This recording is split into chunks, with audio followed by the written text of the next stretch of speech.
The headlines: American forces activated a heli-borne special operations mission in the Gulf of Oman, storming a crude oil tanker. The seizure is part of a renewed maritime embargo targeting all Iranian sea terminals. Ukrainian President Volodymyr Zelensky conferred the Order of Freedom upon Sir Keir Starmer in Kiev. Zelensky simultaneously admitted deep anxiety over the outgoing British Prime Minister's impending departure from Downing Street. A series of historically destructive hailstorms has hit parts of Germany and France, despite scorching summer heat. The storms have dropped ice pellets the size of tennis balls, burying entire neighborhoods under a winter-like ice blanket. More than 400 emergency workers and military crews are confronting a critical wildfire in northeastern Spain. The raging blaze has ripped through thousands of hectares of forest and forced mass village evacuations. Back home, the Philippines is preparing to host the 59th ASEAN Foreign Ministers meeting in Manila next week. Manila diplomats expressed confidence that debates over the South China Sea Code of Conduct are making headway. And amid impeachment trial controversies, National Bureau of Investigation Director Melvin Matibag strongly denied allegations that the agency's SEA Games probe is an attempt to intimidate senator judges. Matibag insisted the inquiry complies strictly with the NBI's fact-finding mandate. I'm Andrea Santos. Newsline World starts now.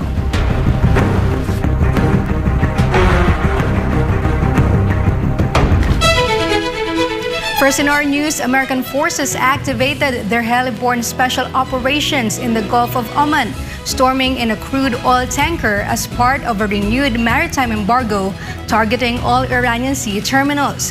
Verhil Parba has the regional update. U.S. Central Command confirmed that Marines from the 11th Marine Expeditionary Unit stormed a helicopter-borne boarding of the commercial tanker MT Wen Yao in the Gulf of Oman on Thursday. The operation was part of the White House calls a steel wall naval blockade, aimed at verifying compliance with trade restrictions on vessels traveling to and from Iranian ports. The boarding marks another escalation in the U.S.-led enforcement campaign. Pentagon officials say coalition naval forces have already diverted 3 commercial ships suspected of violating the blockade and disabled an empty tanker that refused to comply with U.S. directives. While CENTCOM maintains the Strait of Hormuz remains open to lawful international shipping, officials say more than 140 vessels have already been turned away since enforcement resumed. Iran has strongly condemned the operation, describing foreign oversight in the Strait of Hormuz as a violation of its sovereignty. Iranian naval forces have raised their alert level and warned of possible retaliation against Western interests. As military exchanges continue and shipping risks mount, concerns are growing over potential disruptions to global energy supplies and a prolonged standoff in the Persian Gulf. This has been Verhil Parba, your global citizen correspondent, reporting for Newsline World.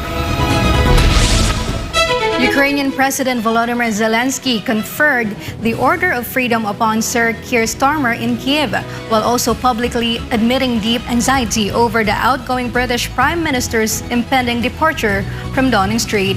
Jane Cognita reports.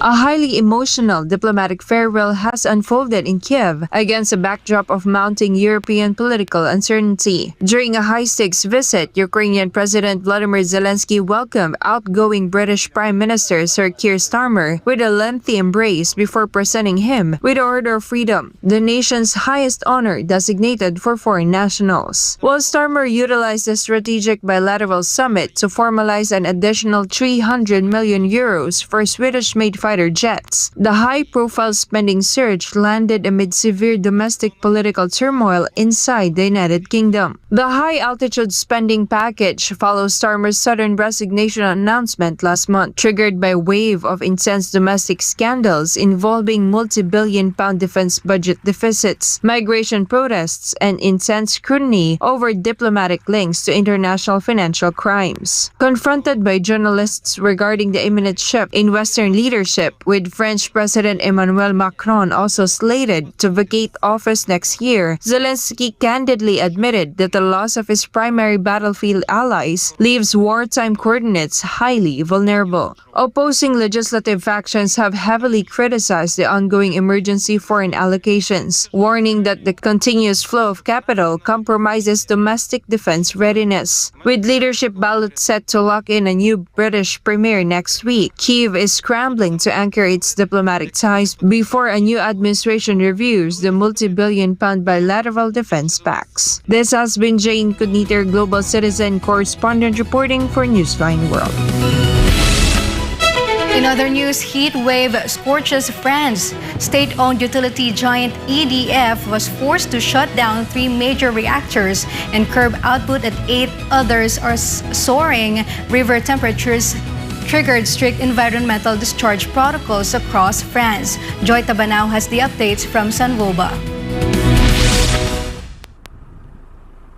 A prolonged summer heat wave is forcing France to reduce output from its nuclear power plants, placing added pressure on Europe's largest nuclear energy network. State utility EDF has cut electricity generation by more than 6 gigawatts, leaving about 14% of the country's nuclear capacity offline or operating below normal levels. In eastern France, the 900-megawatt Bullseye Unit 3 reactor was shut down from temperatures in the Rhone River near the legal limit for cooling water discharge. French environmental regulations prohibit nuclear plants from releasing heated water into rivers once temperatures reach 28 degrees Celsius. The heat has also halted operations at Golfech Unit 2 and Choose Unit 2. While 8 other reactors continue operating at reduced capacity, EDF says the cuts pose no risk to the country's power supply, while regulators stress the restrictions are necessary to protect river ecosystems from overheating and oxygen depletion. Despite the reductions, France remains a net exporter of electricity to neighboring countries. However, grid operators say peak export capacity has fallen sharply from around 12 gigawatts to less than 3 gigawatts as the heat wave continues. This has been Joy Tabanao, your Global Citizen correspondent reporting for Newsline World. Despite the scorching heat, some parts of Germany and France has been hit by a series of historically destructive hailstorms, dropping ice pellets the size of tennis balls and burying entire neighborhoods under thick winter-like blankets of ice. Sigrid Castañeda tells us more. Triggered by a severe midsummer heat wave, the supercell storms unleashed concentrated downpours of giant hail, causing millions of euros in property damage, disseminating agricultural fields, and crushing vehicles in a matter of minutes. In Germany, the hail onslaught manifested in 2 distinct, devastating ways: deep accumulation in the south and giant, destructive ice storms in the north. In the southern city of Reutlingen, a localized storm dumped such an immense volume of hail in a short window that streets were completely buried under a thick frozen layer. Local authorities had to deploy snowplows in the middle of July to clear the roadways so emergency services could navigate the city. The town of Heidenau was hit by a severe storm that dumped massive hailstones up to 8 centimeters wide. These tennis ball-sized ice smashed car windshields, dented vehicles, and punched holes straight through the roofs of homes. Across the border in France, the Ardèche region took the hardest heat. Local weather experts described the storm as exceptionally violent, with giant hail causing almost of all the damage. Local officials confirmed that an astonishing 95% of all homes in the municipality suffered severe roof or window damage as heavy, jagged ice rained down. Now that the severe hail cells have passed, local authorities, rescue agencies, and utility companies in both countries are fully mobilized in recovery, cleanup, and damage assessment mode. Sigrid Castañeda, your Global Citizen correspondent reporting for Newsline World. More than 400 emergency workers and military crews confront a critical wildfire in northeastern Spain that has ripped through thousands of hectares of forest and forced mass village evacuations. Sigrid Castañeda is back for more details.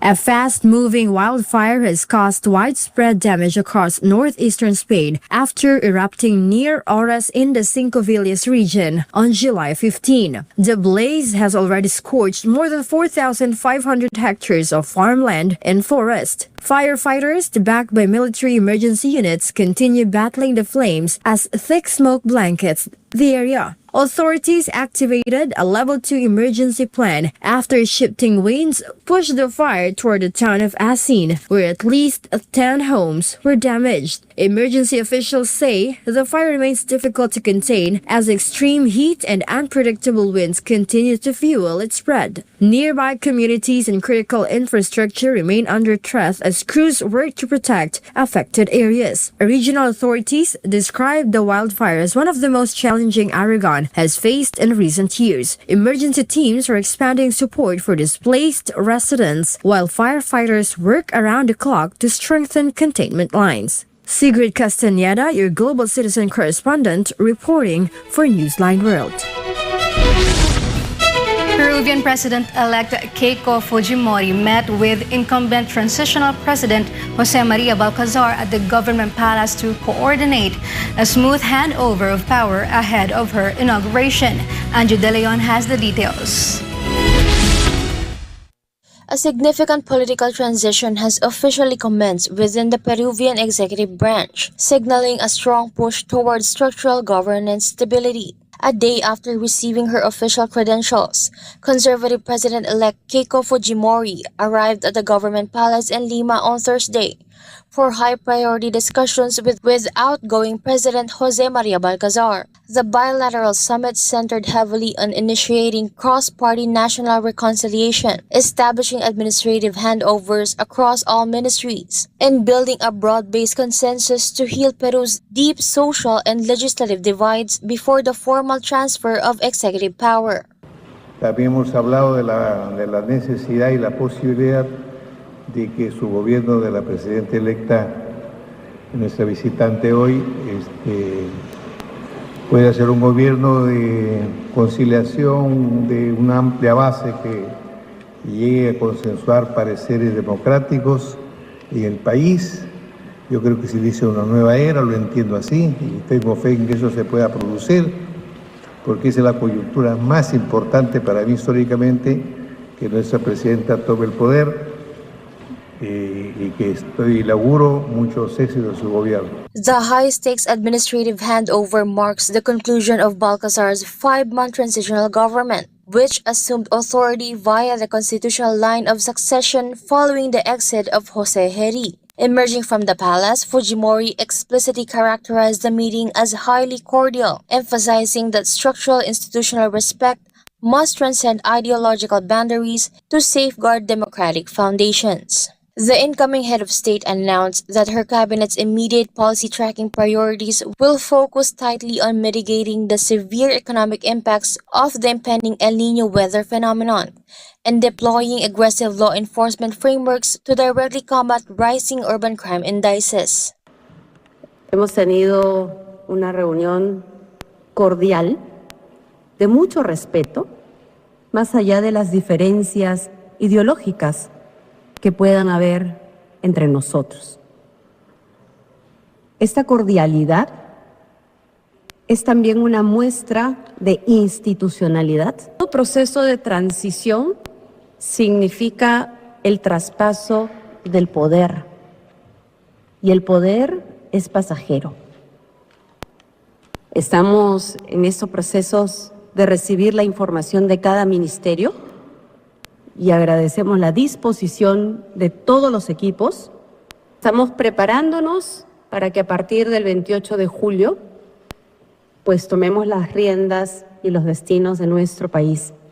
While regional tracking agencies monitor public expectations ahead of the official shift in leadership, the incoming administration is bracing to finalize its executive appointments. Fujimori is scheduled to be formally sworn into office on July 28.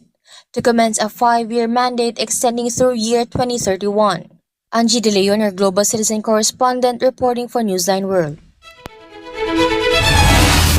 Up next, back home, the Philippines is preparing to host the 59th ASEAN Foreign Ministers meeting in Manila next week. Manila diplomats expressed confidence that debates over the South China Sea Code of Conduct are making headway. And amid impeachment trial controversies, National Bureau of Investigation Director Melvin Matibag strongly denied allegations that the agency's SEA Games probe is an attempt to intimidate senator judges. Matibag insisted the inquiry complies strictly with the NBI's fact-finding mandate. More news when Newsline World returns.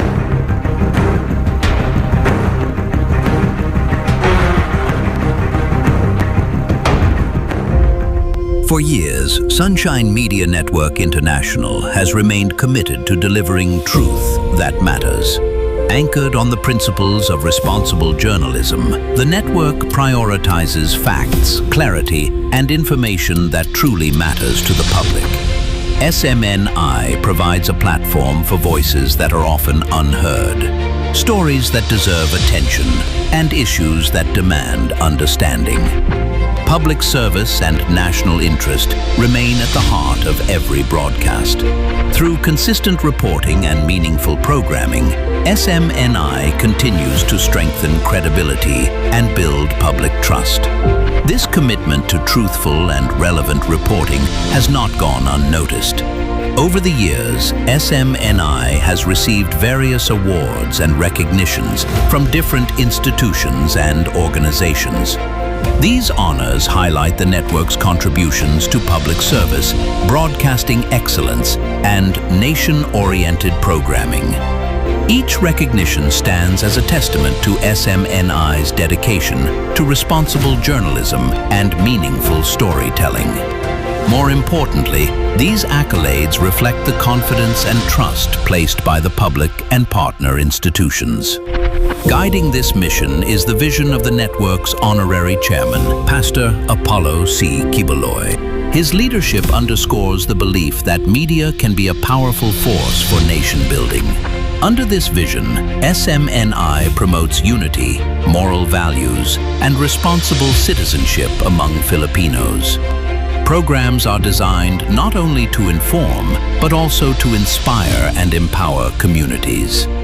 Because for SMNI, the mission goes beyond broadcasting. It is about contributing to the progress and development of the nation. This commitment to service extends beyond the television screen.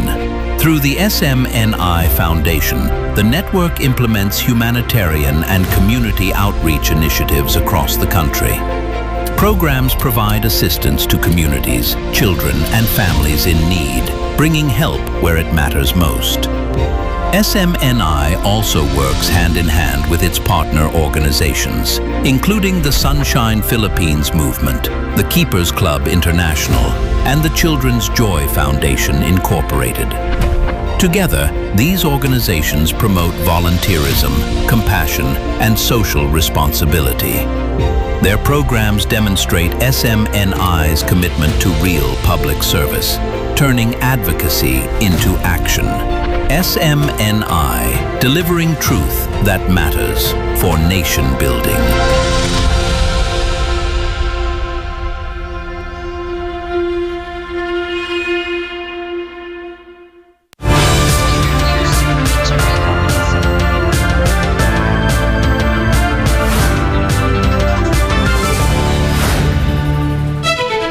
And we're back. The Philippines is preparing to host the 59th ASEAN Foreign Ministers meeting in Manila next week. At the top of the agenda is the long-awaited Code of Conduct for the South China Sea, which is aimed at keeping peace and stability in the region. Despite ongoing tensions in the West Philippine Sea, the Department of Foreign Affairs remain confident that talks between ASEAN and China are making progress. Hannah Jane Sancho has the story. The Philippines remains optimistic that ASEAN and China will finalize a code of conduct for the South China Sea within the year, amid ongoing negotiations among member states. According to Foreign Affairs spokesperson on ASEAN Matters, Dominic Xavier Imperial, Negotiators continue to meet, and the Philippines sees clear progress in the discussions despite the complex issues being tackled. We're happy to say that there is, we're confident that there is a continuing progress in terms of the number of meetings that have happened so far. I think Alongside the positive assessment of the DFA, ASEAN and China are targeting to finish the long-awaited Code of Conduct for the South China Sea this year. Imperial said that a series of negotiations is ongoing to ensure that an effective and meaningful agreement is crafted for the region. we see progress, and we still are confident that within the year we will see something coming out of these negotiations. According to the DFA, the target completion of the negotiations is part of the agreement reached by ASEAN foreign ministers in 2023 to finish the COC within 3 years. However, the department admitted there are still so-called milestone issues or sensitive matters that need to be ironed out before a final agreement is reached. Nonetheless, the Department of Foreign Affairs insisted that these do not mean that negotiations have stopped or been delayed. When we say that there's progress, is one by one we are able to address or get consensus of some of these elements. Imperial did not provide further details regarding the sensitive issues being discussed, as he is not part of the actual Philippine negotiating panel. Among the issues raised during the DFA briefing was the possibility of different national positions of the 2016 arbitral award affecting the Code of Conduct talks. However, the DFA asserted that the bilateral issues of nations are separate from the multilateral negotiations being pushed under the ASEAN framework. But as regards how this will impact the negotiations, we believe that so long as we have the commitment of all the parties, that will be different from how nations will discuss their bilateral issues together. According to the DFA, all parties remain focused on crafting an effective and credible code of conduct for the region. Meanwhile, regional security, including the situation in the South China Sea and the West Philippine Sea, is expected to be one of the main topics at the upcoming ASEAN Foreign Ministers meeting in Manila. At the same time, the DFA said that the negotiation for the COC between ASEAN and China continued to move forward. We're happy to say that there is, we're confident that there is a continuing progress in terms of the number of meetings that have happened so far. I think the latest we had was in Vietnam. And I believe the Philippines will also host another meeting. So there's the commitment there. Philippines is also scheduled to host another round of negotiations for the Code of Conduct in the coming months as part of the efforts of ASEAN and China to achieve their target of finalizing the agreement before the end of the year. For God and my beloved country, the Philippines, this has been Hannah Jane Sancho, SM9 News. Meanwhile, President Ferdinand Marcos Jr. has returned to the Philippines following his successful 3-day working visit to Singapore. Cresalyn Catarong for the details. The Philippines and Singapore have further solidified their bilateral relations and expanded cooperation across several key sectors, including trade, investment, artificial intelligence, digital technology, healthcare, and education. President Ferdinand Marcos Jr. highlighted these achievements during his arrival statement on Thursday evening. During the visit, Marcos held high-level meetings with Singapore Prime Minister and Finance Minister Lawrence Wong, as well as various business executives, investors, and regional business leaders. These meetings reaffirmed the strong and enduring partnership between the Philippines and Singapore amid global challenges and conflicts. Marcos and Wong emphasized their shared goal of building a more resilient and united ASEAN, especially as Singapore and the Philippines prepare for back-to-back stints holding the ASEAN chairmanship. The president also announced that his dialogues with top corporations, including the Singtel Group and ABC Impact focused on their continued investments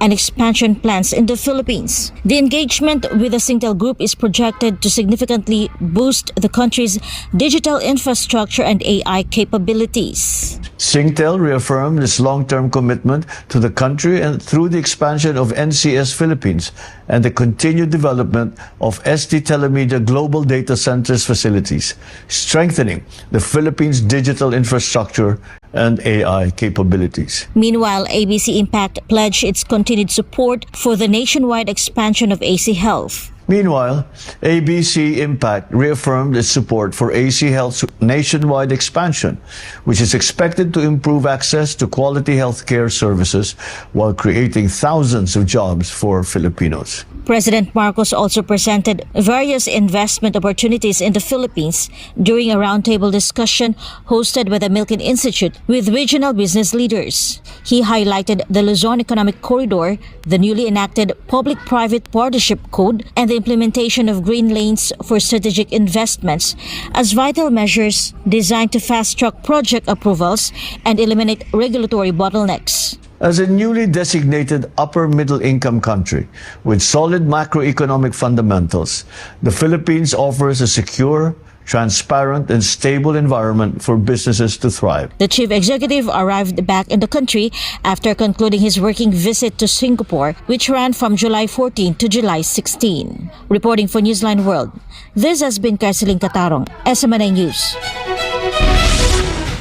Amid the controversy over the timing of the National Bureau of Investigation, or NBI's fact-finding investigation into the Philippine Southeast Asian Games Organizing Committee, or FISGOC, NBI Director Melvin Matibag strongly denied allegations that the agency is using the probe to intimidate several senator judges. Kai Villan reports. As always, ang message natin, no one is above the law. Amid allegations that the ongoing investigation is supposedly being used to intimidate or influence several senator judges, National Bureau of Investigation Director Melvin Matibag maintained that the agency is merely performing its mandate. This comes after Senator Alan Peter Cayetano stated that the timing of the NBI's investigation could create a chilling effect on the senator judges. Wala tayong pananakot dito. I mean, all of you here, if we are doing our mandate, nagsagad tayo ng investigasyon, nagsabi pala na mag-iimbestiga, bakit naman ang reaksyon mo kagad nananakot ka? At para hindi matanong na mabibigat ng tanong, tingnan po natin sa Martes. Lahat ng gusto nilang itanong, sa abot na aking makakaya, ay atin pong sasagutin yan. Matibag also emphasized that he will face the Senate as a witness for both the prosecution and the defense. He added that he will only present the NBI's findings regarding the matters covered by his testimony. Kung wala kang kasalanan, bakit ka matatakot? Parang yung sinabi po din nila Senator Alan Peter Cayetano, kung wala namang namatay, di wala palang krimen. Kung wala palang ginawang pangungurakot, hindi ka dapat matakot. Dahil natakot ka lang kung meron kang dapat itago. Meanwhile, Matibag said the NBI may still summon Department of Public Works and Highways Secretary Vince Dizon to shed light on the ongoing fact-finding investigation regarding FISGOC. He also clarified that serving a subpoena does not mean a person is already considered a suspect. Ngayon, kung kinakailangan patawag si Secretary Vince Dizon, bakit? Dahil magbibigay linaw siya doon sa ating inimbestigahan. Kahit hindi si Secretary Vince Dizon na makakapagbigay ng liwanag, ating tatawagin. Pag nagpadala po tayo ng subpoena, hindi ibig sabihin, suspect ka na kaagad Baka hinihingi ng NBI ang tulong mo para magkaroon ng kaliwanagan sa isang usapin. To recall, one of the issues raised on the sixth day of the impeachment trial was the NBI's fact-finding investigation into the Philippine Southeast Asian Games Organizing Committee, or FISGOC. This is being investigated in connection with alleged unliquidated funds and the lack of public bidding for the sports complex used in the 2019 Southeast Asian Games. Reporting for Newsline World, Kai Villan, SMNA News.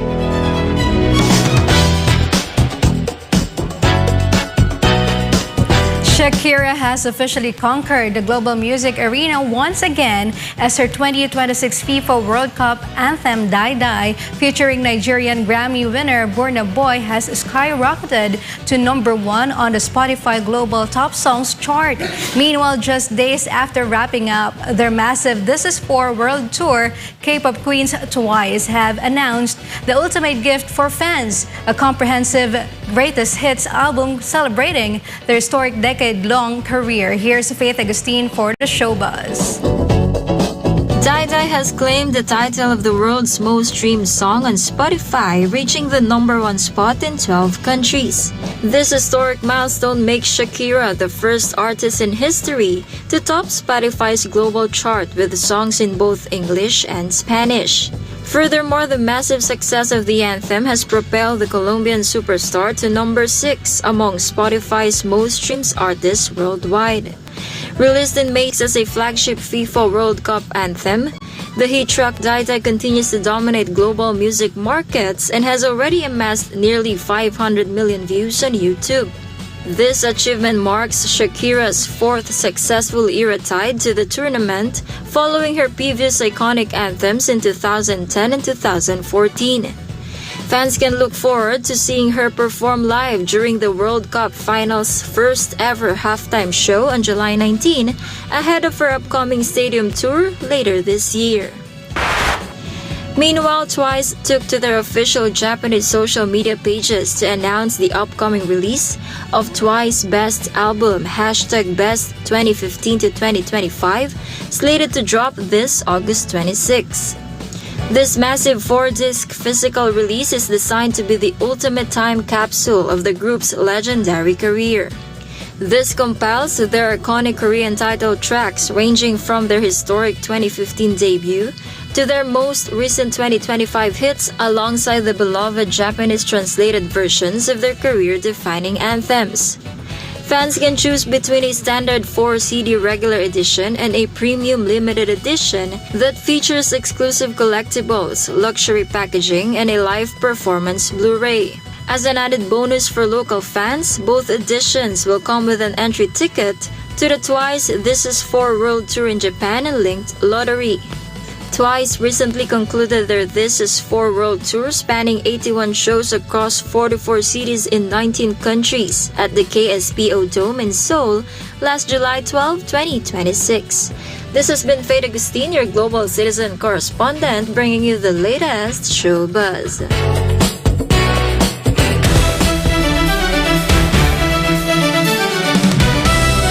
In latest sports updates, Giannis Antetokounmpo says he is excited to begin his new journey with the Miami Heat after his blockbuster trade from the Milwaukee Bucks. Meanwhile, England stayed alive in the Audi series after Joe Root's unbeaten 99 led the hosts to a 4-wicket victory over India. Carlo De La Peña tells us more. Giannis Antetokounmpo admitted that adjusting to life in Miami has been challenging, but said he believes joining the Heat is the right move for the next chapter of his career. The two-time NBA MVP was officially introduced by Miami after being acquired in a blockbuster trade that sent him and Bobby Portis from Milwaukee in exchange for Tyler Herro, Kel'el Ware, Jaime Jaquez Jr., multiple draft picks, and other assets. Antetokounmpo said everything feels new, from learning the Heat's facilities to adapting to a different routine after spending 13 seasons with the Bucks. Despite the adjustment, he expressed excitement about joining Miami's winning culture and teaming up with All-Star center Bam Adebayo. With championship aspirations driving him, Antetokounmpo said he's eager to help restore Miami as an NBA title contender and believes the Heat are the right place to pursue another championship. Meanwhile, Joe Root anchored England's chase with an unbeaten 99 as the hosts defeated India by 4 wickets in Cardiff, leveling the ODI series and forcing a winner-take-all decider at Lord's. England successfully chased India's modest target of 233 after the visitors suffered a dramatic collapse, losing their last 7 wickets for just 55 runs, despite half-centuries from Shreyas Iyer and Virat Kohli. Jofra Archer and Gus Atkinson started with 3 wickets each before Root combined with Will Jacks and later Atkinson to guide England home with 35 balls to spare. The series is now tied at 1-1, with England and India set to battle for the series victory in the decisive third OD at Lord's on Sunday. Reporting for Newsline World, this has been Carlo de la Peña bringing you the latest sports news. And before we end, may you be inspired with the words of the Sun.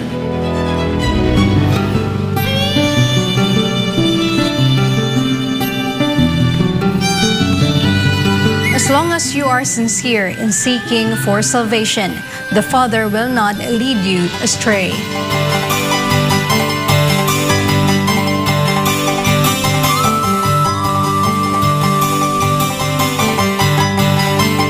And that's all for this edition of Newsline World. For God and my beloved country, the Philippines, I'm Andrea Santos. Thank you for watching. Goodbye.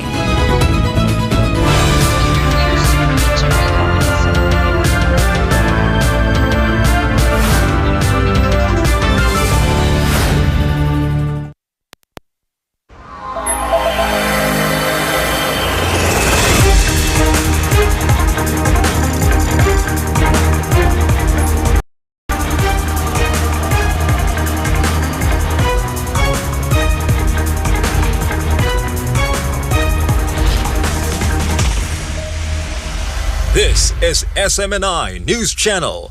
Truth that matters.